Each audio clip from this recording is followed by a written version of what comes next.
to One Soccer. Andy Petrillo alongside Kaylin Kyle and Alexander Gange-Ruzic. Yes, it is the Concacaf W Championship. It is the draw for the 8 teams that will vie for positions, of course, at the 2023 World Cup. And then based on a new format, 2024 Paris and the newly established Gold Cup as well. So there is a lot to play for. And as we know, you two, United States, Canada, they're the 2 highest ranked teams, which means there are going to be 2 groups. The USA will be in one, Canada will be in the other, and then the other groups, which are currently qualifying, will play for those other positions. So this is really exciting. And Kaylin, as someone who also played in the old system, so this is the new system that we know. Now whoever wins this automatically qualifies for all 3. The second place and third place team have to go into a playoff in order to qualify for the Olympics. And I should go on to say that the top 2 teams in each group, they do automatically qualify for 2023. So there are just a ton of things that people are qualifying for here. But what do you make of this new format? Well, I currently have like a spreadsheet of basically how it works because my brain was like, oh my goodness, and it was too early to have a glass of wine here today.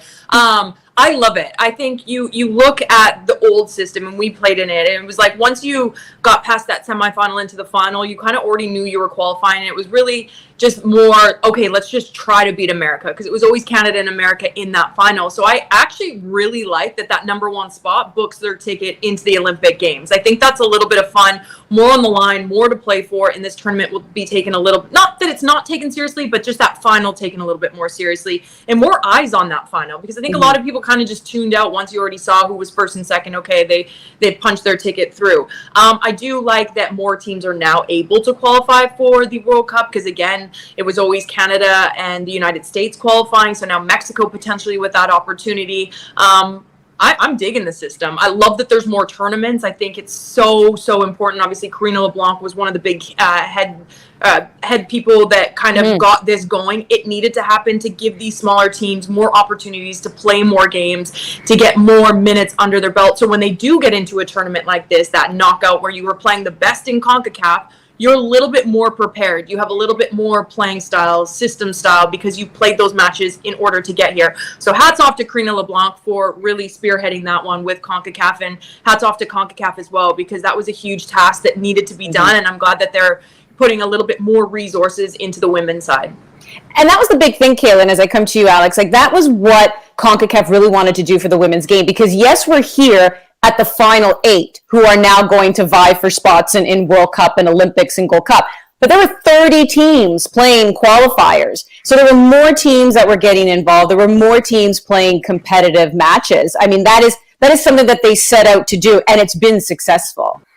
Yeah, I think that's hugely important to get these sorts of competitive games. I think before, under this old format where it was kind of, you had the championships and then you had the Olympic qualifiers, it was kind of 2 tournaments doing the same thing. And like Kaylin mentioned, it kind of de-incentivized the final, because it was just, okay, let's be the top 2 teams, let's qualify for your Olympics, qualify for the World Cup. Obviously, the World Cup keeps expanding, so that also played a role. But what I like about this is that you get everything is at stake for the winner. So it's something where, like, I look at 2020 as an example. When Canada was wanting to qualify for the Olympics, it was kind of like, okay, at all costs, you make the final. From the rest is gravy. Whereas now you've got this sort of carrot on the stick where you're trying to look at, okay, we can qualify for the Olympics, get that out of the way, avoid the second versus third place. You can qualify for a World Cup. You can qualify for the Gold Cup. And I think the Gold Cup is an underrated part of that puzzle, how they're finally bringing in this on the women's side, a chance to just for all the top nations to get together and compete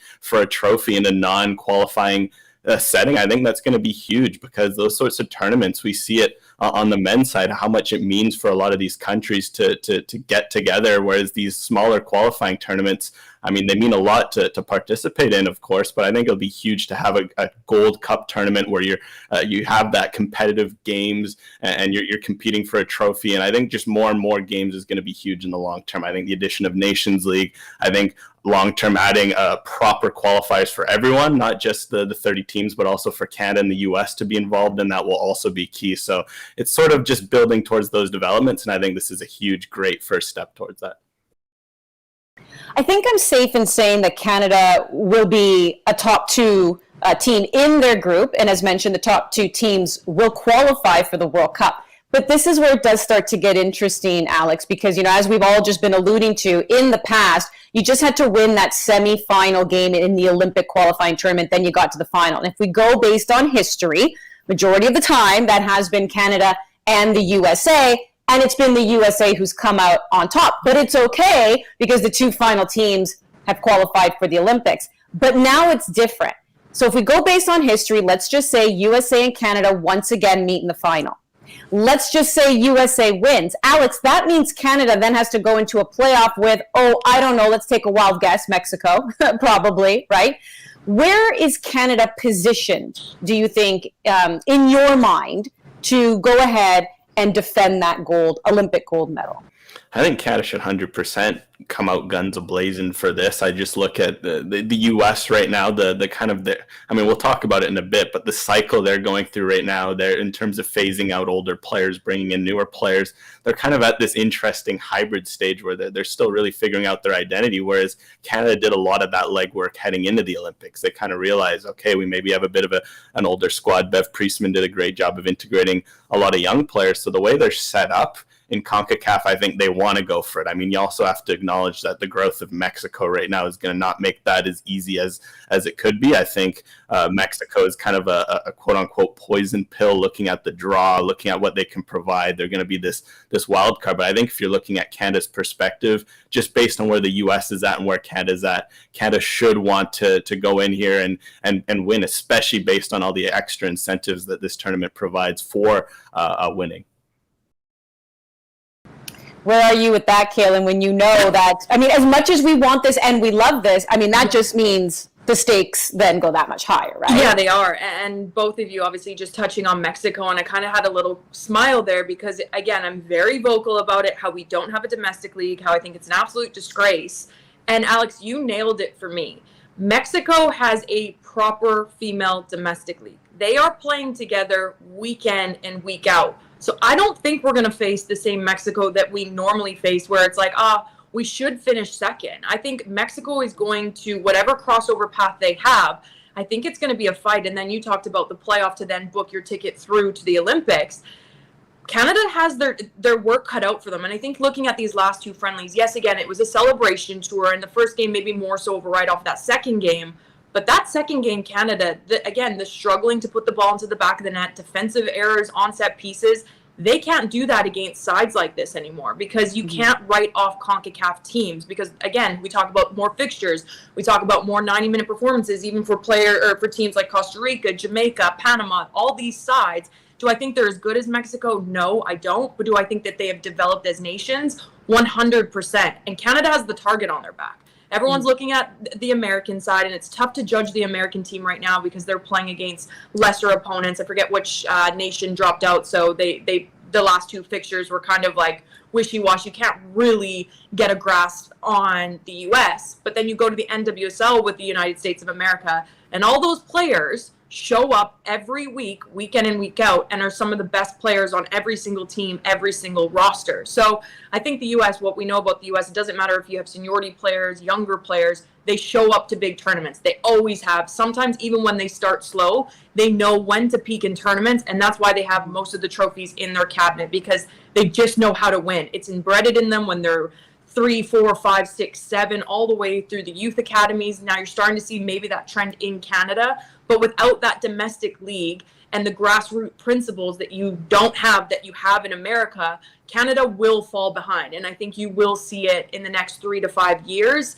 if and when we don't have a domestic league. I'm just talking if we don't. World Cup's way harder competition than the Olympic Games. I've played in both. The World Cup is the best teams in the world. The World Cups are your France, your Germanys. They didn't have those at the Olympic Games. It's not taking anything away from the gold medal, but it's just being realistic. You go into a World Cup, and it is the best tournament in the world because the best teams are in the world are at this tournament. So it's going to be tough for Canada. I'm obviously hoping we should qualify, but then once we get there, it's going to be very difficult. What are your main takeaways? Because, Kaylin, we worked those games together, the friendlies part of the celebration tour with Nigeria. And we did see Bev Priestman experiment a little bit there, which is what we actually did want to see her do. First game was a victory. Second game, the Canadians got the tying goal to salvage the draw. What was a takeaway that you got from those two games that you liked, and maybe were you left wanting more as well? Yeah, I think Bev's got a big question on her hand at the center back position, because both the center backs that can play alongside Kadisha Buchanan both got starts, both got goals, and both were outstanding. So I think with Bev, you have to look at, does she want to play three at the back with wing backs and drop someone like a Janine Becky in and an Ashley Lawrence in those roles? Because Ashley Lawrence is one of the best wide players in the world, whether it's playing her out on the wing, whether it's playing her in a defensive role. You see it in Europe, you see it with Canada. But Janine Becky, for me, has to play in a deeper, wider role, whether that is a fullback or whether that is a wingback. I think she produces way more. She's got more confidence. I don't know why that is. It's just my personal opinion of her when she's on the pitch. I'm a super supporter of Adriana Leon. I don't think she stepped up to the task in that second game getting the start, and I think that was always the question mark in and around her. Can you start her, or do you have to bring her off the bench to almost have that super sub? I don't think she is a super sub. I genuinely think she can start for this team. Then you have Christine Sinclair. I mean, comes off the bench and within 2 minutes completely changes the dynamic. So it's like you can't leave Christine Sinclair off the pitch for a Jordan Heidema, but those two can't play together yet. So Bev has so many questions. She's got one of the biggest tasks right now, I think, going into this World Cup, because Christine's getting older. Jordan Heidema's getting older, but she's got no experience. So that's a big question mark for me. Janine's a big question mark. Dree's a big question mark. And then that midfield. I know that we love seeing Quinn, Scott, and Jessie Fleming. I'd love to see Grosso in that mix. I think Scott and Quinn are very similar, so maybe a defensive game you play them together, but I think Grosso just adds so much dynamic and plays so well with Jessie Fleming that thank God I'm not a manager. Thank God I'm going to be drinking wine watching this tournament, because I don't know what she's going to do. Really, I mean, this is obviously a luxury for Bev Priestman, and we talk about depth, and that's always a good thing. But here's the thing. You got to nail it too, right? She has to put the right pieces together. And I don't know, Alex, if you watched those two friendly matches and then you thought, yeah, that worked. No, that didn't. What were your takeaways from those two games against Nigeria? Yeah, well, I actually had the pleasure to be on the West Coast for both of those games. So it was obviously very fun to just, sit there and breathe in that whole experience and see some of these players live for the first time in a while. Obviously, it's very different on TV. And I think there was a lot of, it was mixed bag feels wrong to say, because that kind of derives more of a negative connotation, because there's obviously some good, some bad. I think you look, for example, one thing I talked about with Bev Priestman heading into the tournament, she talked, about how you want Canada to be a more offensive team, how you want Canada to be more flexible tactically, be more versatile. And I think I saw Canada grow towards that, but I think there's still work to be done. For example, you look in the first game, it was a very, the circumstances around Nigeria do change the way you see it, but I think Canada had a very dominant performance in the first game. You look, they were controlling play, they were creating overloads, they were getting the ball in the wide areas, their subs added further impact to the game. But in the second match, that dominance wasn't there. Nigeria, they came out strong. You score a first goal, you kind of get that low block, it kind of changes things. I think we saw a bit of the old Canada in the sense that, okay, they were maybe, not able to break down that low block right away, but then I like how they adjusted tactically. They tried things. They tried moving Janine Becky back. They brought on some new faces. You try a bit of a new look midfield, and they really were able to slowly break Nigeria down. So I think tactically, overall, I think I saw growth, but I think some of the same questions do remain. It's, first of all, who the heck do you put up front? And then when those people are up front, who's putting the ball in the net? I just think, for example, I don't have the advanced data on the Canada games, but it felt like in the second game they created so many chances, yet it was, it didn't feel like they were going to score. And that's something something that Canada needs to figure out. It's one thing to create chances, but you also need to create high quality chances. You need to create chances that you'll finish, chances that are easy for your strikers to finish. So I think you're looking at Bev Priestman's lineup. The question now is, how can you get the lineup out there that helps them do that? And I think she's slowly starting to figure out which players work best. So I think you look in midfield, I think Quinn and Fleming are must starts. The way that Quinn was controlling the games, it was mesmerizing to watch, just the way they play on the ball and they turn and then they open up space. And obviously Fleming as well, the way she finds pockets. Obviously Nigeria honed in on that, the way she was getting fouled in that second game. You look up front, Christine Sinclair, I think, showed in the second game, okay, I think she is still a starter on this team. Maybe she'll only go 50, 60 minutes these days, but she still has to start just to kind of set the tone. Janine Becky, Ashley Lawrence, all must starts. I think the question for Bev, and I think it's going to be interesting to see if she has time, because I agree personnel-wise, you look at Canada, I think 3-5-2 is the way to go in terms of you get your 3 center backs, you get your wing backs, you still keep 3 in the midfield, which I think is a must. Canada needs 3 in the midfield if they're to have any chance based on how their personnel is, and then just figuring out, okay, who do you put up in front? And I still think Bev will keep the 4-3-1-2. Nothing wrong with that. She'll just have to figure out what fullbacks, what forwards she uses. But I do admit that long term, the 3-5-2 could be a way to go, just based on how I saw them progress tactically in their goals and all that. I know where Kaylin stands on this, and the fact that you didn't even mention it, Alex, tells me that you also believe Kaylin Sheridan is the goalkeeper of choice. And if anything goes wrong, it's because she gave that up. But either way, Bev Priestman's going with her. So there you go, the two of you talking about your lineups there. And you've both touched on it already. We know that the other nations are gaining ground simply because of domestic leagues. Other nations are starting to improve because of more games that they're starting to play as well. So we've answered that question, but I do still want to hone in a little bit here, Kaylin, on Mexico. So the tournament, for everyone out there, is July 4th to the 18th, and it's going to be in Monterrey, Mexico. So this is a team already that we view as a threat. This is a team we already has seen make leaps and bounds, getting better. Now they're playing on home soil, Kaylin. What do you think about the boost they could possibly get from that? Yeah, I think you look at this team, I would have maybe said a different answer, because obviously we played 2015 at home with a home crowd. It's difficult because you have the emotions, you have almost a little bit more weight on your shoulders. But with this domestic league, they've been playing at home in front of these sold out stadiums with 60, 70, 80,000 people in the stands, boys, girls, men, women. So they know the pressure in these stadiums, and I think it's going to benefit them. I think these stadiums for these home Mexico games are going to be sold out. If it tells me anything about watching the last few years of their domestic league, and especially in Monterrey, very tough ticket to find to go to a women's game. So I think it's going to help them. I think obviously these players, whether they're American Mexicans or living in Mexico or playing in Mexico, the culture in Mexico is very different. It's very different than Canada. It's very different than the United States. They grow up supporting a club. It's very European in that way, where they live, breathe, eat football. The people save their money to go to the games on the weekend, whether that's male or females there. The games are now televised on television. They're talked about. It's in the media. So they know what pressure is already. So I think this only benefits Mexico because it is a very hostile environment. I remember going there for U20 World Cup qualifiers and even World Cup qualifiers with our full team. And you go into these stadiums, and it was when the women's soccer wasn't big in Mexico. It's guys with big machine guns, dogs with the muzzles on. It's a very, not unsettling, but it's a very wow, I am in a football culture and I love it. Now that I'm retired and you go to these stadiums as a fan, that adds to it as a player. And now obviously understanding that that's normal around the world, where you do have security. You're not going to, CFL game in Saskatchewan where everyone's just drinking beers, having a good time. It's a very different atmosphere in Mexico.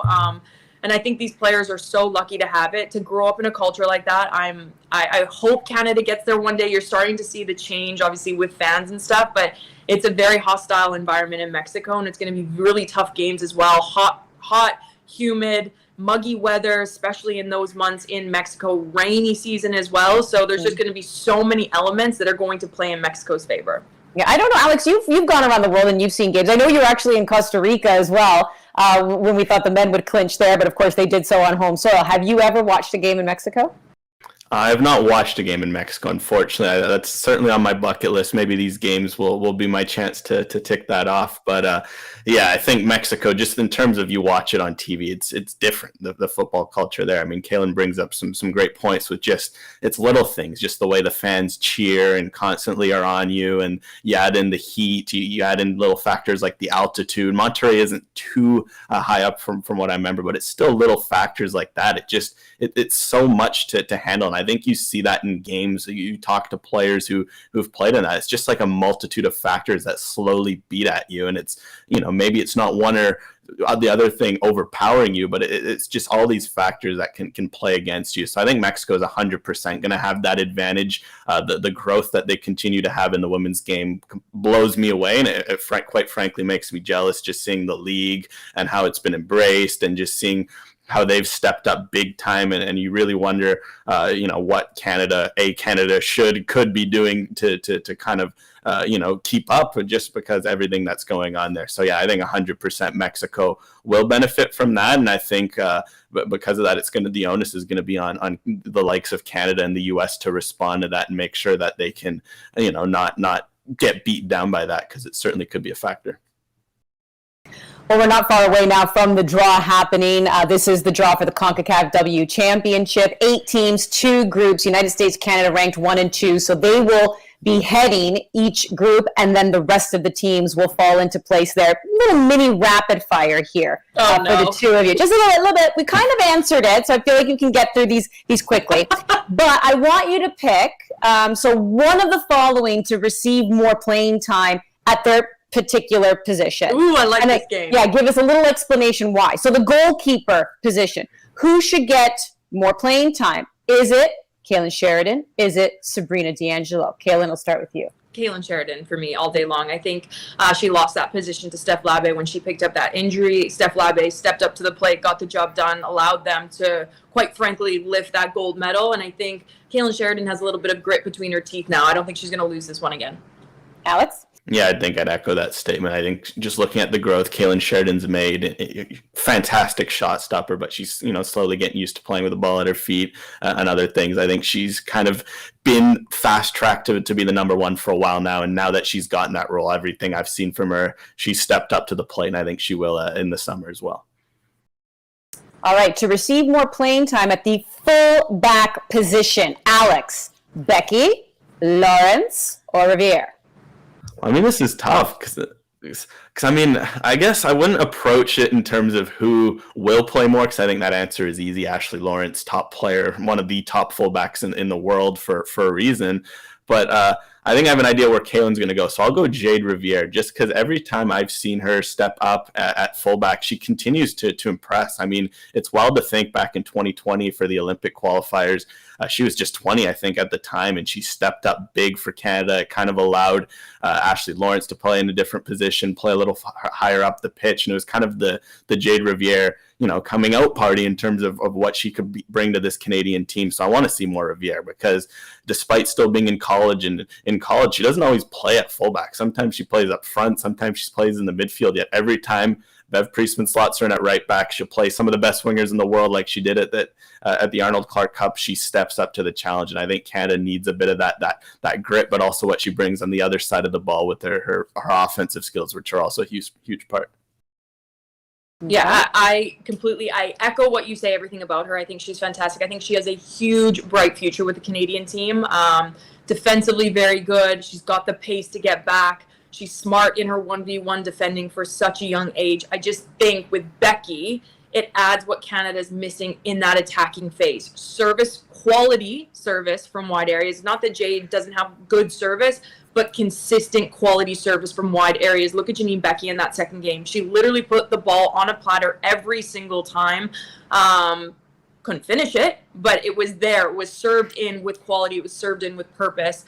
And I do think even defensively, maybe not as good as a defender as Jade Riviera, obviously, but then you have Kadisha Buchanan cleaning up her mess on that right-hand side. So even if Janine gets stuck out of position, she's got the pace to get back to help create those 2v1s that Kadisha can obviously deal with on her own. I mean, Kadisha can deal with a 2v1, her being the one on her own. So, I'm going I'm going Lawrence, obviously, all day long. She's unbelievable, and then doesn't give enough credit that she deserves. I don't know why that is. We touched on this, Andy, a few months back. Like, she literally deserves all the awards in the world. So this is crazy that it's like, maybe it's just because she's so good, it's like an afterthought. We're like, well, it's because she's quiet, right? Like, even on socials isn't flashy. I don't know, but it's like that doesn't determine whether or not somebody's good. Just pay attention. One quick one here because I do want to get some final thoughts before we wrap up. So I'm gonna skip the midfield. We've talked about that, but striker, who you think should get more playing time at that position? Kaylin, Huitema, Leon, or Chloe Lacasse? Chloe Lacasse, she shows moments of brilliance. Again, she definitely needs to develop with the Canadian team and just tactical awareness. Leon, for me, obviously I'm a big supporter, but she's got to hammer down when she gets that starting role. She's got to produce because she creates and she's always electric. She's flary, but she's got to put the ball into the back of the net. That's my only critique with Leon when she is starting. And then Huitema, unfortunately, Huitema's not going to start in her desired, I think, best position as long as Christine Sinclair is in that starting role. And it's unfortunate, but when you have the best player in the world, the top goal scorer for both male and female, kind of the writing's on the wall. So I think Leon, for me, I would like to see her get more starts, but she's got to do more with it. All right.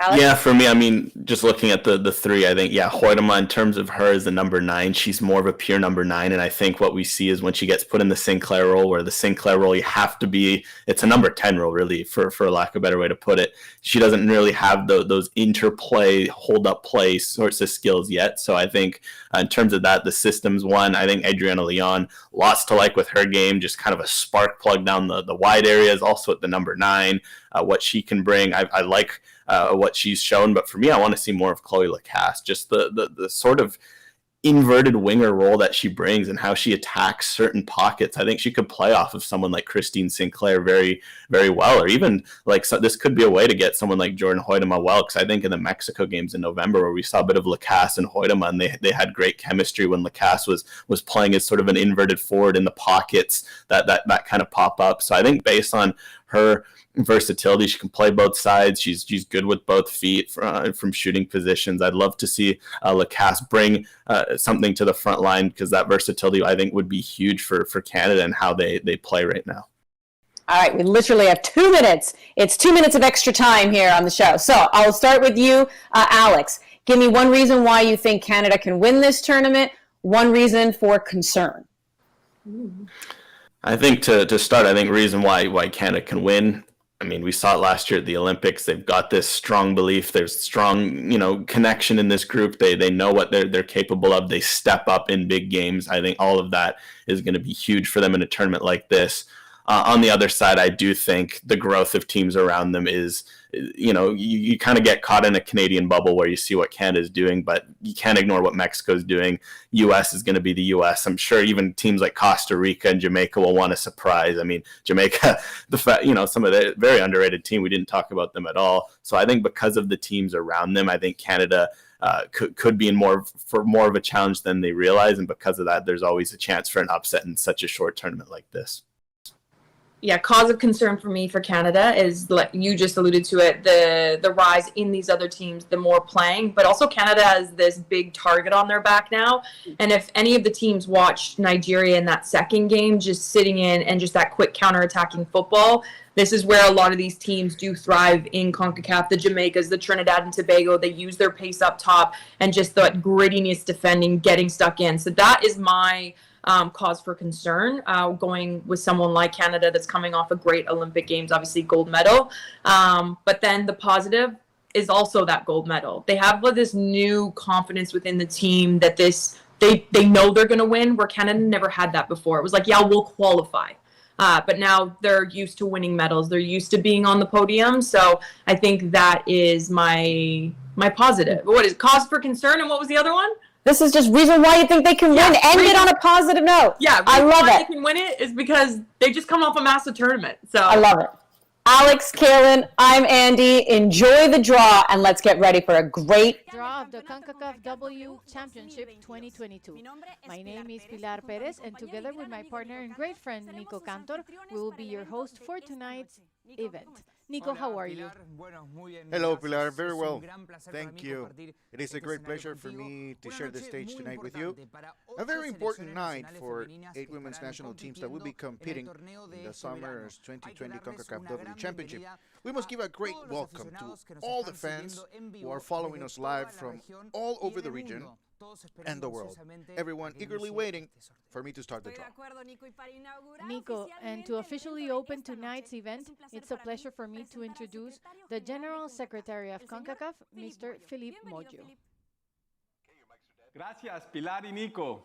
Bienvenidos al sorteo oficial del Campeonato CONCACAF W 2022. En CONCACAF estamos muy emocionados por esta importante competencia, la cual iniciará el día de hoy con este gran sorteo. La Confederación tiene prioridad brindar oportunidades más competitivas para los equipos nacionales femeninos en toda nuestra región.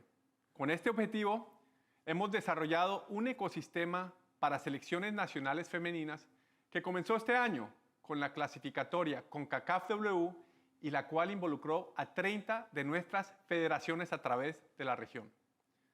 Después de 60 emocionantes partidos en febrero y abril, los 6 ganadores del grupo se han clasificado para el campeonato CONCACAF W, uniéndose a Estados Unidos y Canadá, nuestros 2 equipos mejor clasificados. Esta competencia, que se llevará a cabo en julio en Monterrey, México, es particularmente emocionante, ya que clasificará a 4 equipos para la Copa Mundial Femenina del próximo año y a 2 equipos más a un repechaje intercontinental de la FIFA. Además, para mantener el espíritu competitivo hasta el último minuto de la competencia, el equipo campeón clasificará para el torneo de fútbol femenino de los Juegos Olímpicos del Verano París 2024. Me gustaría tomar un momento para agradecer el apoyo que la Federación Mexicana de Fútbol y la ciudad de Monterrey nos han brindado durante todo este proceso. El crecimiento del fútbol femenino en México es testimonio del trabajo que han hecho en conjunto la Federación Mexicana, la Liga MX Femenil y sus clubes. La ciudad de Monterrey, sus aficionados y los clubes de fútbol Monterrey y Tigres tienen un gran compromiso con el fútbol femenino.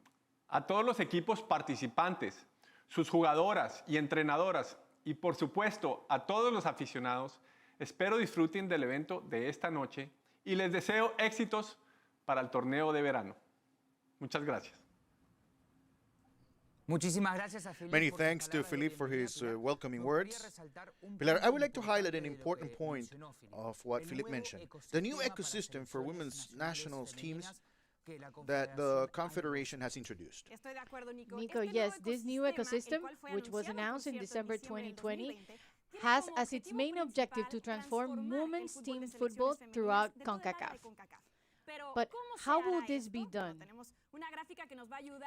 We'll see exactly, because the calendar you can see on your screen has been designed to include major new summer tournaments, all this starting with the CONCACAF W qualifier that was played in February and April of this year. For this qualifier, the participating countries were divided into groups, and the 6 winners advanced to the 2022 CONCACAF W Championship, joining the United States and Canada.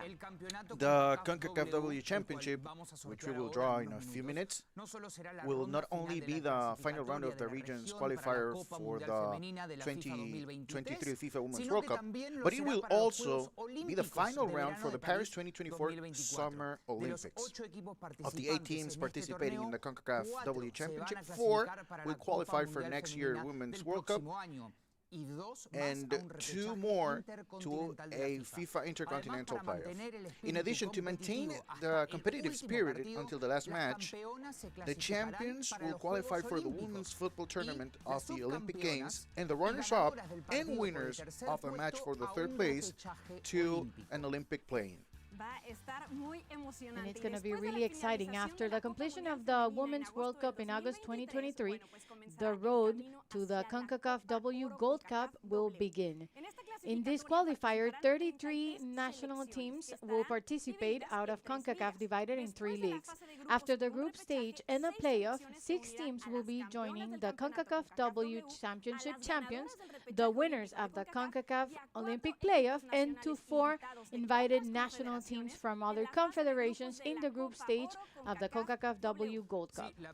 Yes, the first edition of the CONCACAF W Gold Cup will take place in the summer of 2024 and will feature a group stage, finals, semifinals, and a final, of course, which will not only crown the champions, but also culminate a 4-year cycle.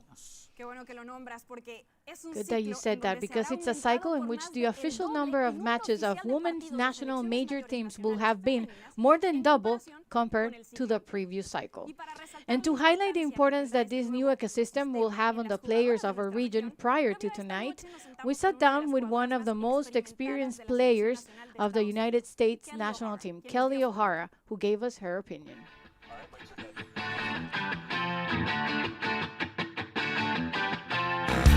I think my favorite memories from all the CONCACAF tournaments has been when we've won and we've known that we've punched our ticket to the next World Cup or the next Olympics.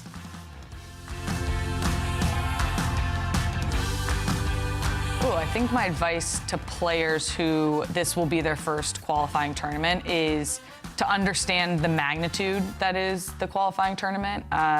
You know, there's a lot on the line, and I've seen this team have to go to a tie-break situation or a playoff situation. I've been on teams that have qualified, you know, immediately. So it's just understanding what's on the line and taking on that responsibility and knowing, you know, we're here to get the job done, because this qualifying tournament especially has so much riding on it, and there's qualification for the World Cup and the Olympics.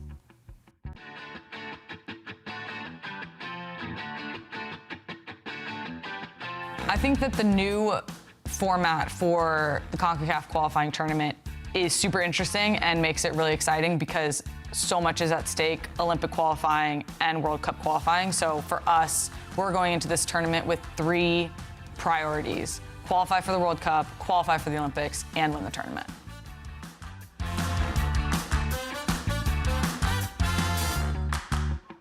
How I've seen CONCACAF progress in my time playing with the national team has been immense. And I think that there's still a lot of growth that can happen. But I think just seeing how it's evolved in the past 10, 12 years, this tournament is gonna be the toughest tournament that we've seen in terms of a qualifying tournament. And again, I think that makes it super exciting. Lots of strides to be made still, but I'm hopeful that CONCACAF will continue to take those steps forward.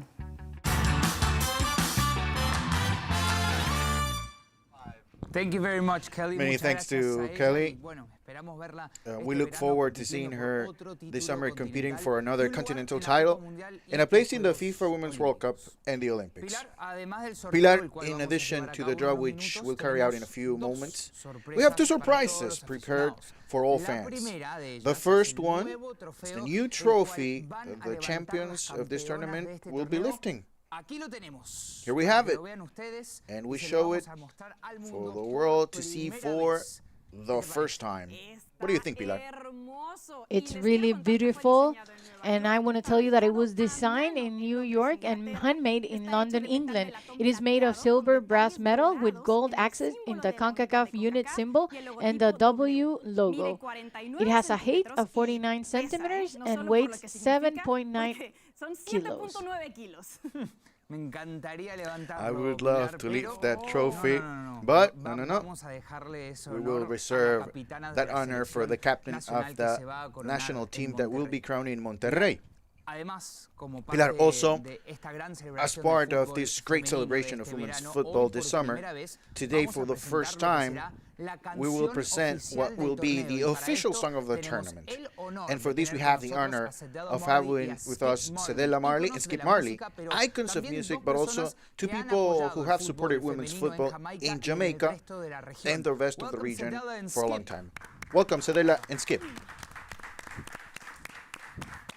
Hey, welcome. Please, Skip. Come here. Join me. Of course. Well, thank you guys. Cedella, you have been an example of support not only for the Reggae Girls, but for women's football in general. Can you tell us a little bit more about the work you and your team are doing through your Football is Freedom initiative? Sure. So with Football is Freedom, we've created a template for development of the women's game at the grassroots level, with clinics, camps, and eventually an academy. We want to give them the tools to be successful, and we hope to do this not just for Jamaica, but for all over the region. Wow, incredible work. Thank you. And Skip, the passion for football lives in your family, of course. So can you tell us a little bit how it inspired you to create the new version of Lions for this tournament? Well, football has always been a part of our family, and, seeing my mother work, so hard alongside the Reggae Girls firsthand, I got to see how much work they put in, even though it's crazy that they don't get the same amount of opportunities. And, it's kind of crazy to me, that they have so much talent, but at the same time, the opportunities aren't there, De acuerdo, muy interesante. And Skip, the fans have not yet listened to these new lyrics in Lions. So you created the song especially for this tournament, and how would you describe it? Well, I wanted the song to put into words what I see the female ballers put into their game, So that strength, that heart, the rhythm, when they take the field, they deserve that respect. It's time for us to give them that respect. I love it. I love it. And Cedella, how do you see your Reggae Girls? Do you think they're going to have a second consecutive World Cup? Well, of course. I mean, just being Jamaicans, and to all the Jamaicans out there that are watching this evening, let's go Jamaica Reggae Girls. But you know what? We have great teams competing, so best of luck to everyone. Go Jamaica. That's the spirit, that's what we want. Thank you very much. And, well, we're ready to finally hear the song of this tournament. Para todos ustedes, aquí está Lions.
Está increíble. It's incredible, the new song. I'm so ready to dance it all the summer in Monterrey.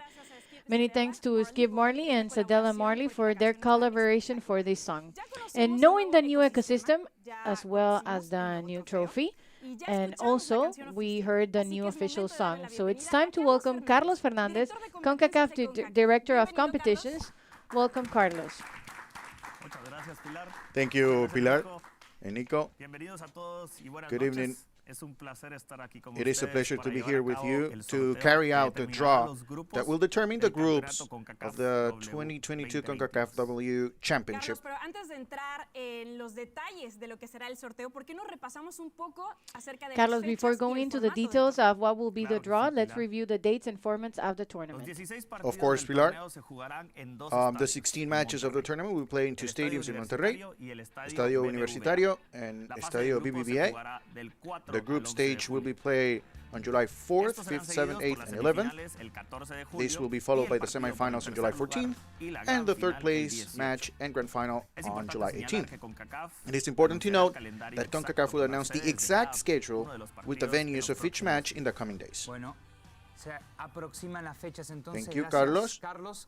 Es momento de darle la bienvenida It is time to a welcome the dos exjugadoras two del former área de players Concacaf que estarán from the ayudando CONCACAF con la region who will be ejecución helping del sorteo. with the execution La of the primera de draw. ellas formó parte del equipo The first de México one was part en la Copa of Mundial the Femenina de la Mexican FIFA national Canadá team at the 2015 participó FIFA en los Women's World Cup in últimos Canada. dos campeonatos She won the femeninos last de two CONCACAF donde Women's tuvo Championships, 7 where she apariciones. made También 7 appearances, representó a México and en las she also categorías represented Mexico in the under 17 sub-20. and under 20 categories.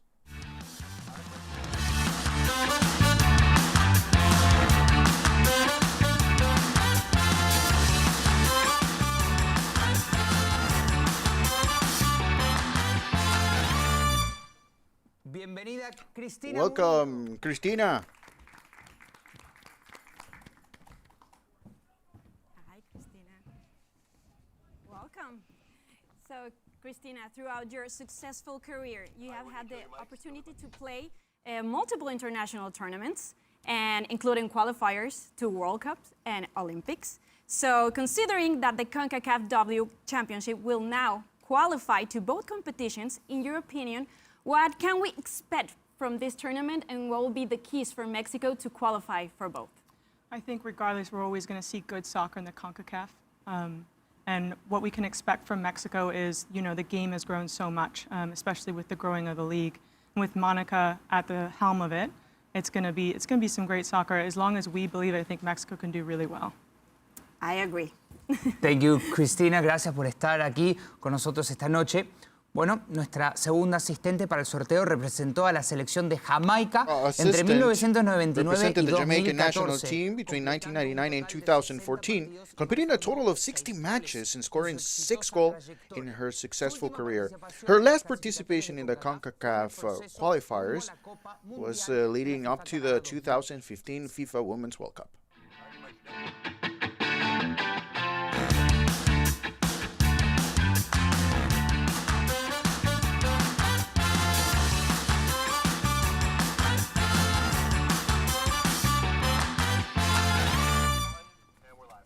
Bienvenida, Welcome, Wilson Alicia. López. Hi, Alicia. Alicia, the Reggae Girls made history in 2019 by becoming the first team from the Caribbean to ever qualify for a Women's World Cup. So, how can this team transfer their success into this competition and become the first team from the Caribbean to ever qualify for the women's football tournament at the Olympics? Well, we're very thankful for this opportunity just to make it to the final round.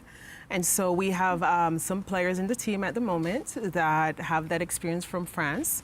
And so we're looking forward to them just taking it, going out and playing well in this final round and just qualifying. That's the goal. All right, it's going to be a tough task, Alicia. Thank you very much. It's a pleasure to have you here. Carlos, ya con la presencia de Cristina y already with the Alicia, presence of Cristina and Alicia, we'll leave them. We'll leave you guys to carry out the draw. Welcome, Cristina and Alicia. Thank you so much for being with us tonight. And now, to know the procedure of the draw, we see the following video. El sorteo oficial del campeonato Concacaf W 2022 se llevará a cabo con 4 bombos. Los 8 países participantes serán divididos en los bombos según la clasificación femenina de la FIFA de junio 2021 de la siguiente manera. Bombo 1. Los 2 países mejor clasificados, Estados Unidos y Canadá. Bombo 2. los siguientes 2 países mejor clasificados. Bombo 3, los siguientes 2 países mejor clasificados. Y Bombo 4, los siguientes 2 países mejor clasificados. El sorteo comenzará colocando a los países del Bombo 1 en sus posiciones preasignadas. Estados Unidos, el país mejor clasificado, será colocado en el grupo A, posición A1, seguido por Canadá, segundo mejor clasificado, en el grupo B, posición B1. Una vez que las posiciones de los países del Bombo 1 hayan sido confirmadas, el primer país del Bombo 2 será sorteado y colocado en el grupo A, posición A2, seguido por el segundo país del Bombo 2, en el grupo B, posición B2. Se utilizará el mismo procedimiento para sortear a los países de los bombos 3 y 4, colocando siempre al primer país sorteado en el grupo A y al segundo en el grupo B. Al finalizar el sorteo, cada grupo estará compuesto por un país de cada bombo. Concacaf, amor por nuestro juego.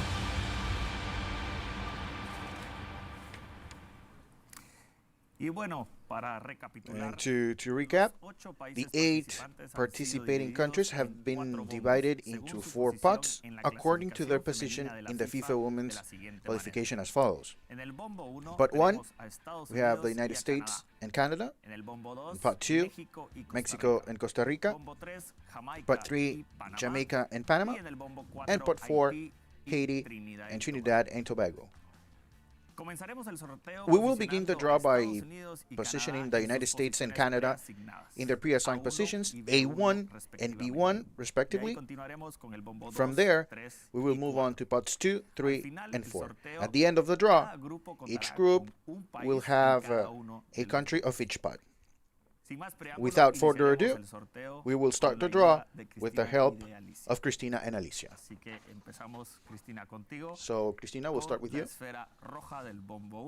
With the red ball inside pot 1.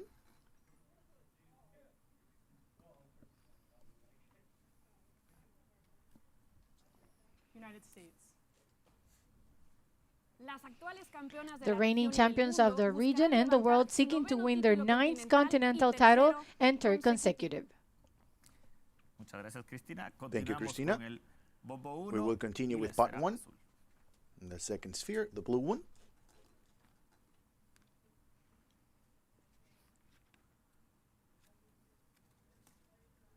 Canada.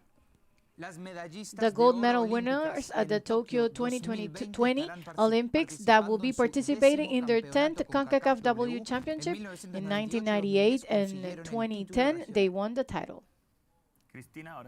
Cristina, let's move on to pot 2. And we'll find out the first team that will play against the United States in Group A.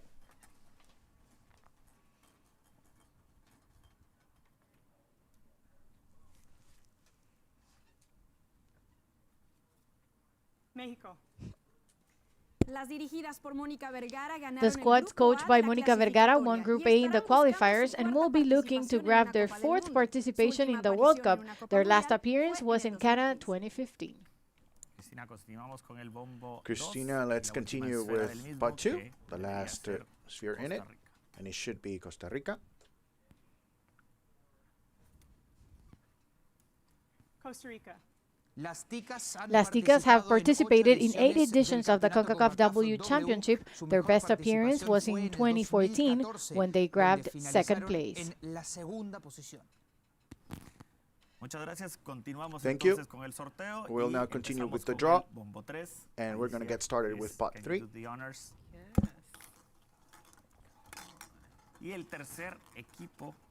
And the third team in Group A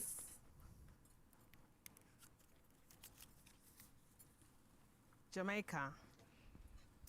In 2018, the Reggae Girls made history when becoming the first Caribbean nation to participate in the Women's World Cup that summer in France.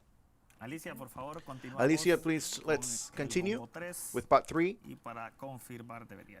And to confirm, it should be Panama.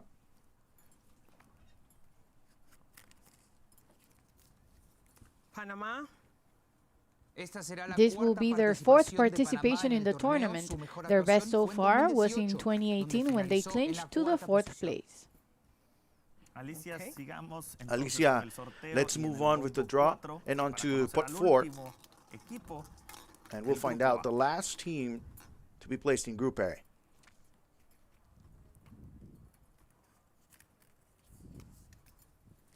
Haiti. Haiti was the host country of the first ever edition of the Concacaf W Championship, and to date that was their best participation, finishing fourth. Thank you, Alicia. And we have the last sphere in tonight's draw in pot 4.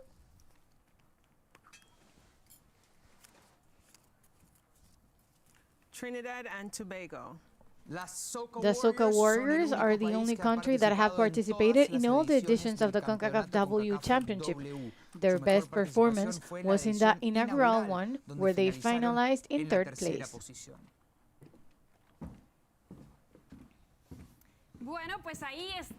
And there you have it, the groups for the 2022 Concacaf W Championships are confirmed.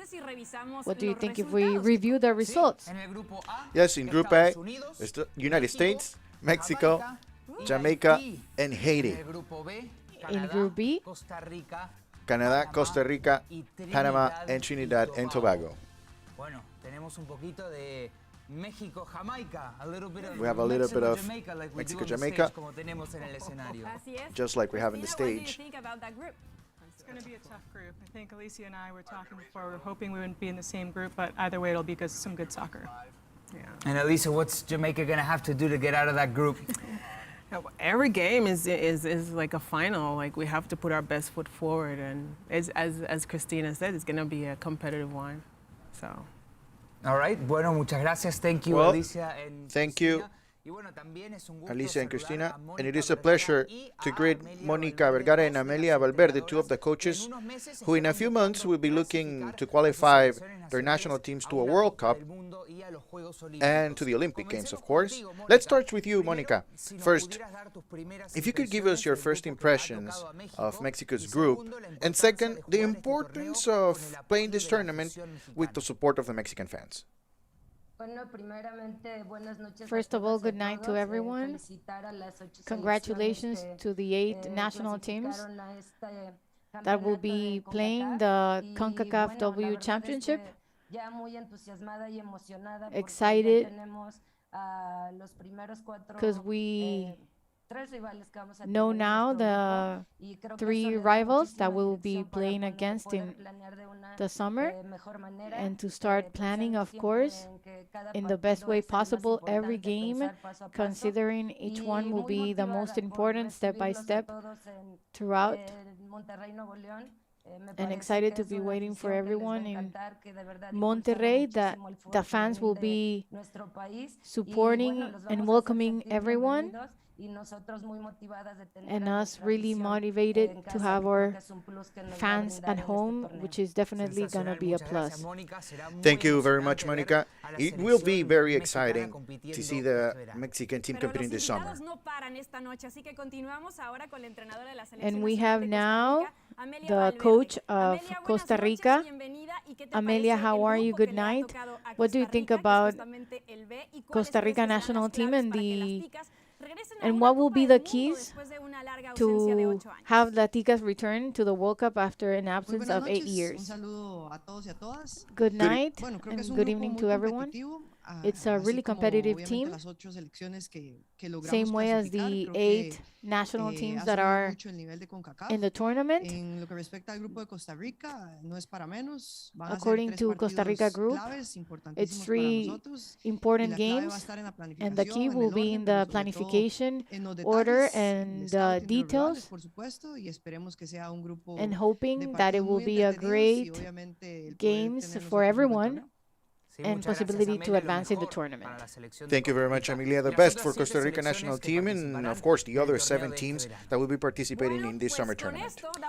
And as this, we end for tonight's event. Many thanks to all our special guests and everyone for turning tuning into the 2022 Concacaf W Championship draw. We give the teams and coaches and players the best of lucks in this tournament. And don't forget to tune in all the action throughout CONCACAF network of TV partners, including CBS, Paramount Plus in the United States, One Soccer in Canada, ESPN and Star Plus in Mexico, the Caribbean and Central America, and multiple partners around the world. It was really a great pleasure, and good night.